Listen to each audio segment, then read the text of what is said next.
Hi, it's good to be with you again. I'm Maggie Lukowski of Maggie Moon Tarot, and here are the tarot and astrology vibes for the week.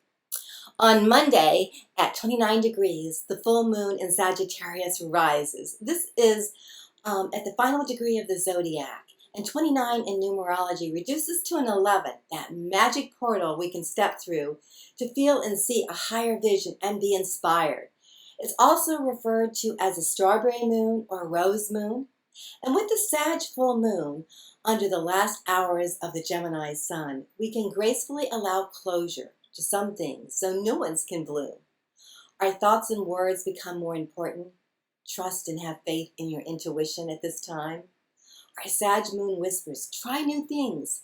Right after the full moon in Sagittarius, the moon moves into Capricorn and the sun into Cancer. With the summer solstice being on the same day, there is a bridge to walk across as we leave some things behind to experience new vibrations. The summer solstice in the northern hemisphere is the longest day of the year. Then the days begin to grow shorter, while our friends in the southern hemisphere are celebrating the winter solstice. It's time to enjoy and celebrate the season with our tribe. We can ignite our fire and raise our vibration. Try adding new garlands or wreaths around entryways as doors and windows are portals. Place pyrite or citrine in the garden for the fairies, and it's a great time to gather herbs. This week holds magic for us. And I'm reading this week with the exquisite Golden Tarot by Kat Black, used with permission by U.S. Game Systems, and it's copyrighted 2003.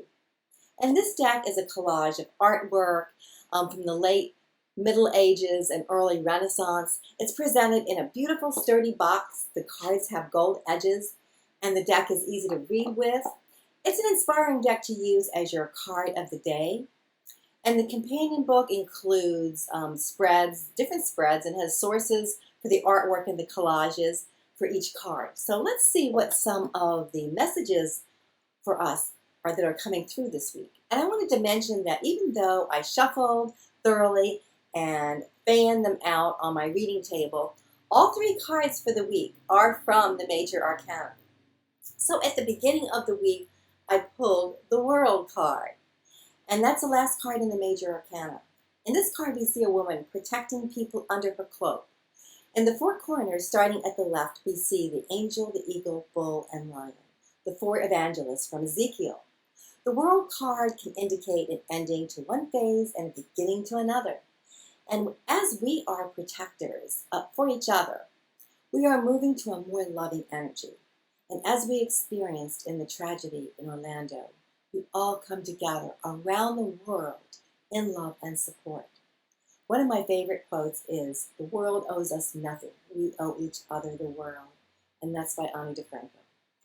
We're celebrating together our full moon in Sag, the summer solstice in the northern hemisphere, and the winter solstice in the southern hemisphere.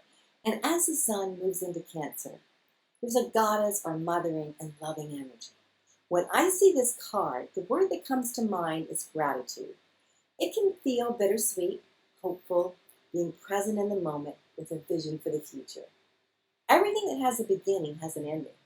So make peace with all that, and all will be well. And that quote is by Buddha. And then midweek, the moon card is pulled. And this beautiful moon goddess is looking down at the animals below, between the two columns. The stag is a symbol of spiritual renewal. And in this card, stands at the columns between our waking hours and dream times. He is a protector on our journey. In the companion book, it says, that which wanes will grow full again. And just like in the World card, everything goes in cycles. And the full moon can bring up fears, like represented by the crayfish and the crab on the sand, and that represents our subconscious. Our emotions are often heightened at a full moon, and its gift is intuition.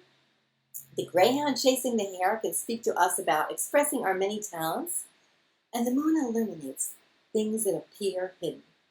We've just come off our full moon in Sag, and now we're in the new sun sign of Cancer and a new season. One cycle has ended and another has begun. So what can we do to acknowledge and celebrate the personal cycles in our lives, along with seasonal cycles? And at the end of the week, I pulled the Temperance card, one of my favorites. We see in this card a nun with wings, a healing earth angel maybe. She's pouring water between two jugs or cups while a saint bestows her blessing. This is a card of balance and getting the right alchemical mix. A duck floats near the iris plant to the right of the card. This could be your lucky duck, as duck wisdom asks us to look around and see the opportunities, go with the flow without resistance. The iris is a messenger with the wisdom and promise of friendship, faith, and hope. And the astrology for the Temperance card is Sagittarius, the sign of hope and blessings, fun and adventure, a mutable sign in the zodiac, and able to balance, heal, and blend, and to adapt to different situations. For me, often this is my healing or healer card, and I pull it out whenever I'm doing energy work. I like that there are animals also shown in the card, for everyone can use a bit of comforting energy. Temperance can ask us, where do we need balance in our lives now? And what areas can we send our healing energy out this week? And yes, to ourselves too. And remember, love is the greatest healing therapy. And that, my friends, are the vibes for the week. I want to thank you for stopping by, and I invite you to click on the like and subscribe buttons if you've enjoyed this video, and share with your friends. And I've included a link to the Golden Tarot, published by US Games, in the About section of the video, and a link to my website, MaggieMoonTarot.com, in case you'd like to contact me, schedule a session, or subscribe to my blog, which will include my weekly videos. So, until we meet again next week, laugh often, love much, create your own happiness, believe in miracles and magic, be kind, support each other. Namaste.